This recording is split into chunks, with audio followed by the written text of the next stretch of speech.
नमस्कार दोस्तों, आज की हमारी कहानी का नाम है ननंद।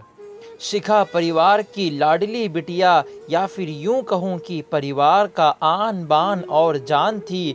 जब घर में होती तो ऐसा लगता मानो घर में आसमान टूट पड़ा हो।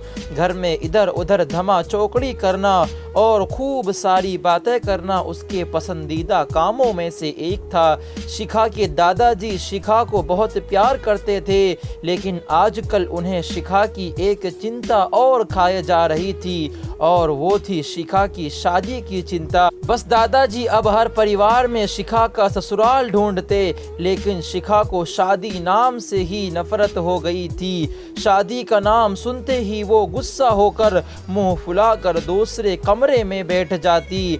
थोड़ी देर में उसका गुस्सा खुद ब खुद उतर जाता और वो वापस अपनी धमा चौकड़ी में व्यस्त हो जाती।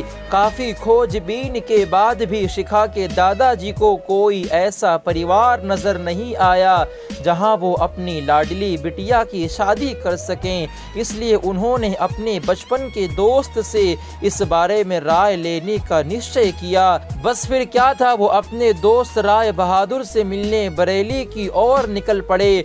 अगले दिन जब वो बरेली पहुंचे तो राय बहादुर ने स्टेशन पे ही उनके लिए गाड़ी भेज दी थी। 10 साल बाद अपने बचपन के दोस्त से मिलने के लिए वो भी बड़े उतावले थे।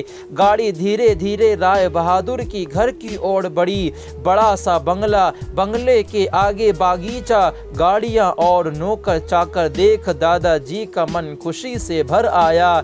इन 10 सालों में राय बहादुर ने कितनी तरक्की कर ली है। नहीं तो 10 साल पहले राय बहादुर के पास था ही क्या। बस यही सब सोचते सोचते शिखा की दादाजी अपने दोस्त के बंगले को पहुंच गए।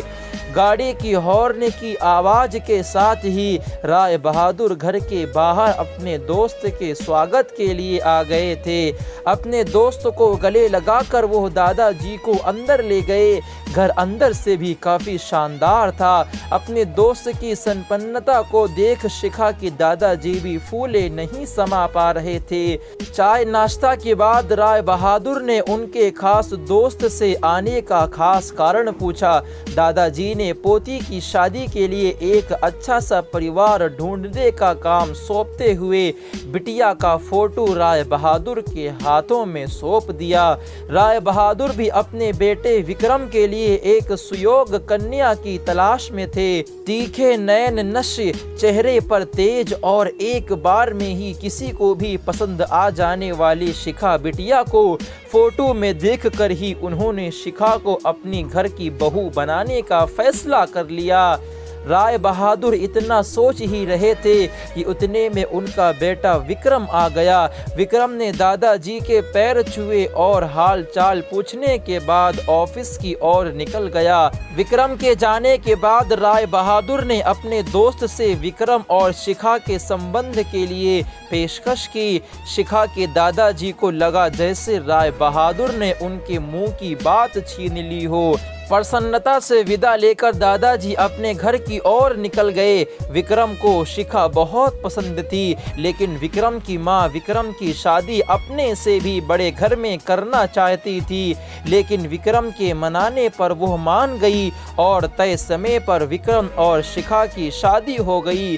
ससुराल में शिखा के सास ससुर, विक्रम के बड़े भैया भाभी और शिखा की ही उम्र की एक ननंद थी रागिनी। अपनी सादगी और सबका अच्छे से ख्याल रखने के कारण शिखा ने घर में सबके दिलों में जगह बना ली। लेकिन अपनी तमाम कोशिशों के बावजूद अपनी सासू माँ का प्यार पाने में असफल रही। वो शिखा के हर काम में कुछ न कुछ गलती निकाल ही देती थी। अपनी शादी की रात को ही विक्रम ने शिखा से साफ साफ कह दिया था कि घर में किसी भी मामले में वो बिल्कुल भी नहीं बोलेगा। ना तो मैं किसी बात बात पर माँ से बहस करूँगा और ना ही तुम्हारा साथ दूंगा। तुम्हें अपनी समझदारी से ही काम लेना होगा। लेकिन शिखा की लाख कोशिशों के बावजूद भी सासू माँ के व्यवहार में कोई परिवर्तन नहीं आ रहा था।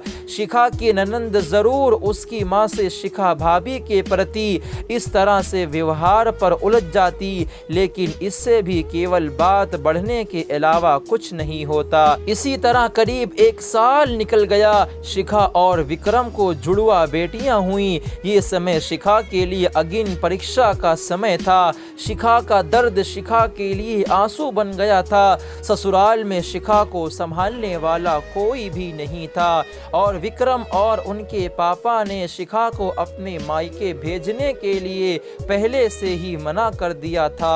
एक दिन रागिनी कॉलेज से आई तो उसने सभी को कॉलेज के सालाना कार्यक्रम में आने के लिए कहा और ये भी कहा कि कॉलेज में उसकी भी 2 प्रस्तुतियां हैं, इसलिए आप सभी का चलना बहुत ज़रूरी है।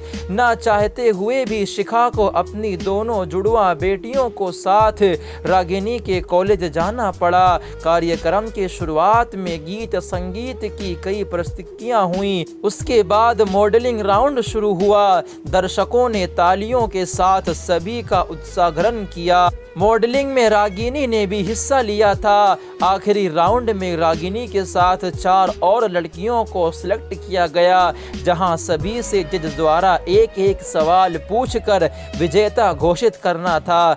सवाल जवाब का दौर शुरू हुआ। इसी कड़ी में जज साहब ने रागिनी से सवाल पूछा, अगर घर में तुम्हारी माँ और भाभी में से किसी एक का साथ देना हो तो तुम किसका साथ दोगी?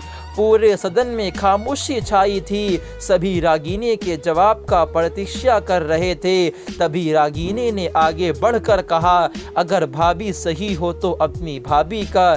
जज साहब ने आगे पूछा, ऐसा क्यों? रागिनी ने जवाब दिया, क्योंकि मुझे भी कल किसी की भाभी बनना है। जवाब सुनते ही पूरे सदन में तालियां गूंज उठी। सभी रागिनी की सोच और उसके सटीक जवाब की प्रशंसा कर रहे थे। रागिनी को विजेता घोषित किया गया। पुरस्कार लेने के पहले रागिनी ने सभी से कुछ कहने के लिए माइक थामते हुए कहा, हर बेटी अपनी माँ से बहुत प्यार करती है और माँ भी अपनी बेटी से दिल के सबसे करीब होती है। इसी तरह हमारे घर की बहुएं भी तो होती हैं किसी की बेटियाँ। आज हम किसी की बेटियाँ हैं तो कल किसी की भाभियाँ और बहुएं बनेंगी। अगर कल हमें कुछ दुख हुआ तो हमारी माँ को भी दुख होगा और इसी तरह हमारे घर की बहुओं को दुख हुआ तो उनकी माँ को भी दुख पहुँचेगा। और इस दुनिया में किसी भी इंसान को किसी की भी माँ को दुख पहुँचाने का कोई हक नहीं है। इसलिए हर सास अपनी बहू को अपनी बेटी समझे तो आगे चलकर उनकी बेटी भी खुश रहेगी। रागिनी के इतना कहते ही पूरा सदन एक बार फिर तालियों की गड़गड़ाहट से गूंज उठा। इन सब से सबसे ज्यादा अगर कोई खुश था तो वो थी शिखा।